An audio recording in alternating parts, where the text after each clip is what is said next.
Hola a todos, bienvenidos a un nuevo video de Te Cuento la Biblia. Hoy vamos a responder una pregunta que trae bastante curiosidad respecto a por qué Jesús vino cuando vino y no vino antes a este mundo. En cierto modo podríamos decir por qué Dios tardó tanto en cumplir todas las profecías que habían sido dichas e incluso cumplir la promesa de Abraham de que por medio de su descendencia la bendición llegaría a todas las naciones. Pensemos que la promesa de Abraham ahí en Génesis 12 fue más o menos alrededor del año 2000 a.C. Y nos puede dar curiosidad el pensar por qué Dios tardó 2000 años en enviar a su hijo. ¿No era más fácil enviarlo inmediatamente, ni bien él había hecho la promesa, o por qué se dio todo como se dio? Bueno, hay dos pasajes que son claves para entender que el momento en el que Jesús vino fue el momento más indicado. Es decir, como todo lo que se relaciona con el plan de salvación de Dios, Dios no improvisa. No es que Dios dijo, cierto, me olvidé de mandar a Jesús. Bueno, Jesús, dale, anda rápido que me olvidé de mandarte. Se quedó dormido Dios. No, todo tiene un propósito, todo tiene un porqué. Y cada momento en el plan de Dios es el momento oportuno. Vamos a leer Gálatas 4:4, que dice: pero cuando vino el cumplimiento del tiempo, Dios envió a su Hijo, nacido de mujer y nacido bajo la ley.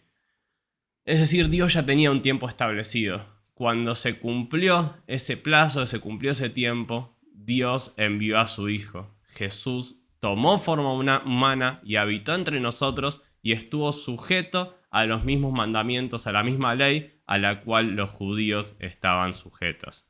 Otro pasaje está en 1 de Timoteo 2:6, que dice: el cual se dio a sí mismo en rescate por todos, de lo cual se dio testimonio a su debido tiempo. Es decir, en el tiempo debido pudimos dar testimonio de que Jesús vino a este mundo, de que Jesús habitó entre nosotros como un ser humano común y corriente, murió en esa cruz, resucitó al tercer día y ascendió a los cielos. Todo esto se dio en el momento oportuno, en el momento indicado, en el momento planificado por Dios. Y la idea de este video es poder analizar por qué este momento resultaba tan oportuno.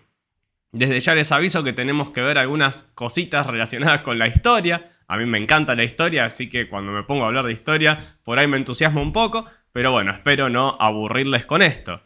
Es importante entender que antes de la venida de Jesús, Roma había conquistado Judea. En el año 63 a.C., Pompeyo, uno de los principales generales de la historia de Roma, invade Judea e incluso llega a entrar al lugar santísimo del templo maravillándose porque no encontró una imagen del dios judío. Con esto se termina el último periodo de independencia de los judíos. Los judíos, si bien pasaron de estar a manos de los persas, después a estar a manos de los griegos, después de los egipcios, de los sirios, es como que pasaron por distintas dominaciones, pero alrededor del año 150 a.C. se da la revuelta de los macabeos. Los macabeos logran expulsar a los sirios y así logran establecer el último reino judío. Después de eso, como les digo, en el año 63, Pompeyo los derrota a los descendientes de los macabeos, que por su nombre real eran identificados como los reyes asmoneos. Es decir, macabeos era su nombre en cuanto a lo militar, en cuanto a lo guerrero, mientras que asmoneos era su nombre oficial como casa, como reino. Así que los asmoneos son derrotados y Roma lo que hace es poner a un gobernante títere de ellos, que era el idumeo Antípater. Antípater a su vez tuvo un hijo, que es muy conocido por todos y fue llamado Herodes. Herodes es quien sucedió a Antípater en el gobierno, y Herodes, como era bastante ambicioso, lo que hace es ir a Roma a pedir ser reconocido como el rey de los judíos. A Roma en sí le daba lo mismo el título que Herodes tuviera, mientras que la región de Judea estuviera en paz y no hubiera problema, podía usar el título que quisiera. Así que es así como Herodes termina siendo reconocido como el rey de los judíos, aunque el pueblo nunca lo terminó de aceptar. Herodes era idumeo, era extranjero. Los idumeos eran descendientes de los edomitas, es decir, venían en cierto modo por la línea de descendencia de Esaú, el hermano de Jacob. Pero el pueblo nunca lo reconoció. Herodes, a lo largo de su tiempo, lo que hizo fue eliminar toda la influencia de los macabeos que había quedado, porque había algunas guerrillas ahí que intentaban recuperar el poder. Bueno, Herodes eliminó todo eso y luego buscó diferentes maneras de congraciarse con el pueblo. Por ejemplo, hizo muchas obras civiles e incluso reformó el templo.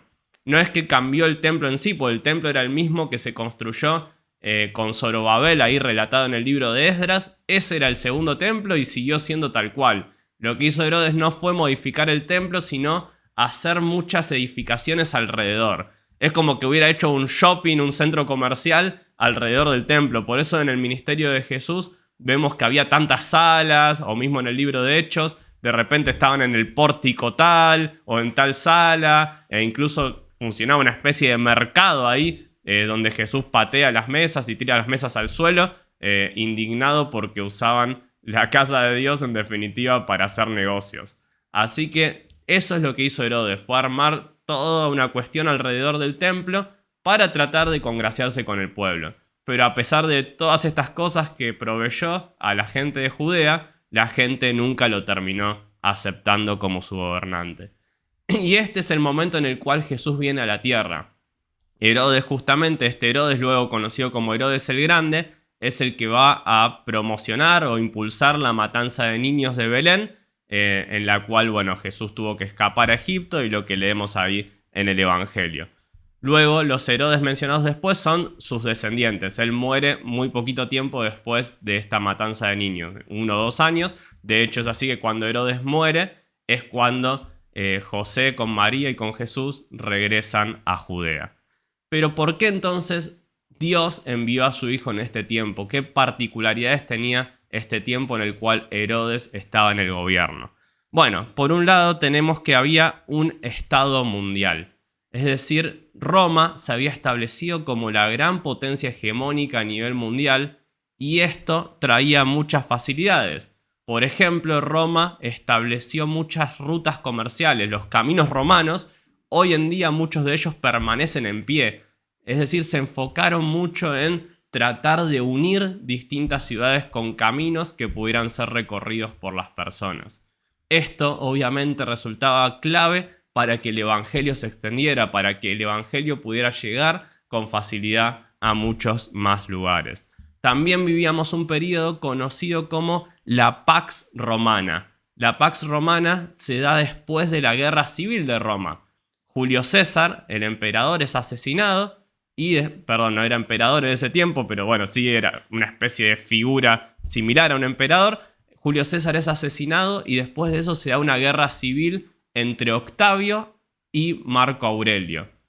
Al final Octavio se termina imponiendo y termina recibiendo el nombre de Augusto, siendo él sí oficialmente el primer emperador. Ahí pasamos de la República Romana al Imperio Romano. Y desde ese momento, hasta un poco después, se termina viviendo un periodo de paz en el cual en Roma, en todo el Imperio Romano, que era súper amplio, pensemos que llegaba desde España hasta Medio Oriente, abarcaba el norte de África, gran parte de Europa, incluso luego llegaron a Britania. No había grandes conflictos bélicos, sino que todo estaba en paz y eso facilitaba muchas cosas, tanto a nivel comercial, económico, como también a la hora de poder viajar y compartir el evangelio en distintas regiones. En ese periodo de paz, que es insólito en el Imperio Romano, porque en sí Roma siempre tendía a meterse en todos los conflictos bélicos que había, bueno, en ese periodo hubo paz, y en esa paz es que llegó Jesús al mundo. Por otro lado, había un idioma mundial. Desde los tiempos de Alejandro Magno, donde Alejandro Magno había conquistado prácticamente todo el mundo conocido, desde Grecia hasta lo que era la India. No llegó a conquistar la India, pero sí llegó a estar en la India. Eso propició que todo lo que fuera la cultura griega se expanda por todo el mundo.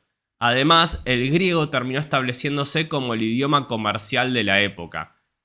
Hoy en día, en cierto modo, funciona así con el inglés. El inglés es el idioma comercial que en todos los países se usa para poder generar relaciones. Bueno, en ese tiempo el idioma utilizado era el griego.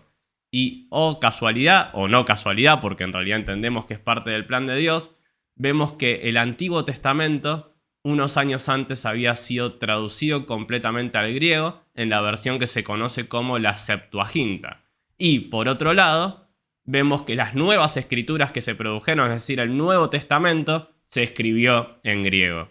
Es decir, teníamos la posibilidad de tener todas las escrituras en la lengua más hablada del mundo. Y esto tampoco es casualidad, sino que Dios propició que esto suceda de esta manera para que el Evangelio pudiera extenderse a distintos lugares.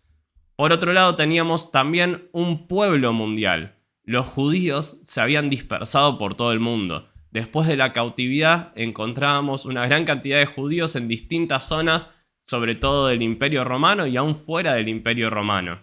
Esto también trajo facilidades a la hora de extender el Evangelio. Es así que Pablo, por ejemplo, en sus viajes misioneros, lo primero que hacía era ir a una sinagoga, de donde sea que estuviera, para poder encontrarse con judíos y ahí predicarles el Evangelio. Y luego de los pocos que decidían aceptar este mensaje, Pablo terminaba conformando la iglesia en el lugar.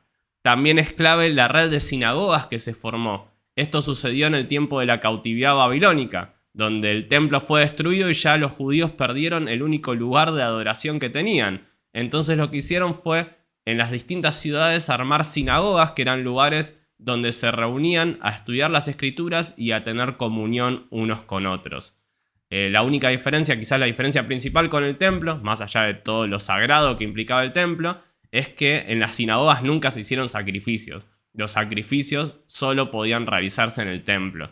Pero sí, las sinagogas eran un lugar donde todos los sábados los judíos de distintas comunidades se reunían para compartir y para estudiar las escrituras.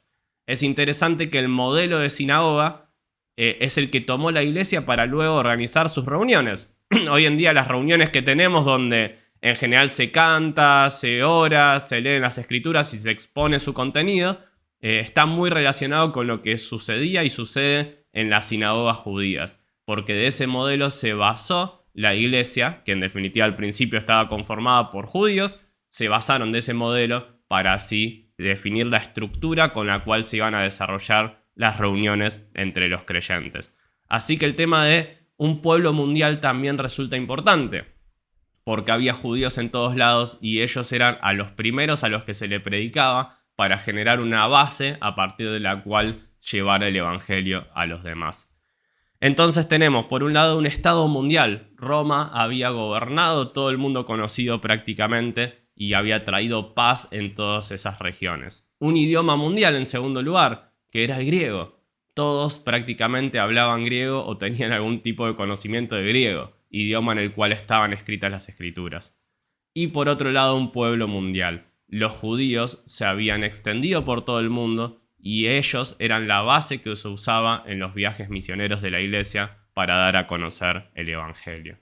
También en los tiempos de Jesús había una gran expectativa mesiánica entre los judíos como nunca antes. De hecho, unos años antes de que Jesús empiece su ministerio, surgió una figura llamada Judas el Galileo, que todos pensaban que podía ser el Mesías, pero que al final su movimiento terminó fracasando. Bueno, de hecho, de Judas el Galileo vienen los celotes, de los cuales hablaremos en algún otro video, pero en definitiva sí vemos que los judíos estaban expectantes por la venida del Mesías.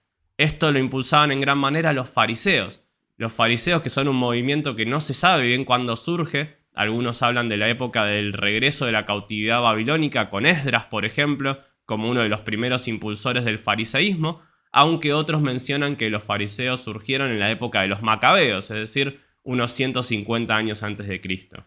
No se sabe bien cuándo surgió este movimiento, cuándo surgió este grupo político, pero sí lo que vemos es que ellos transmitían al pueblo un gran celo por la ley, solo que lo transmitían de manera incorrecta, porque ellos planteaban que siguiendo sus normas la gente podía obedecer completamente la ley, en lugar de reconocer la imposibilidad que tenemos como seres humanos de obedecer todo lo que la ley establece.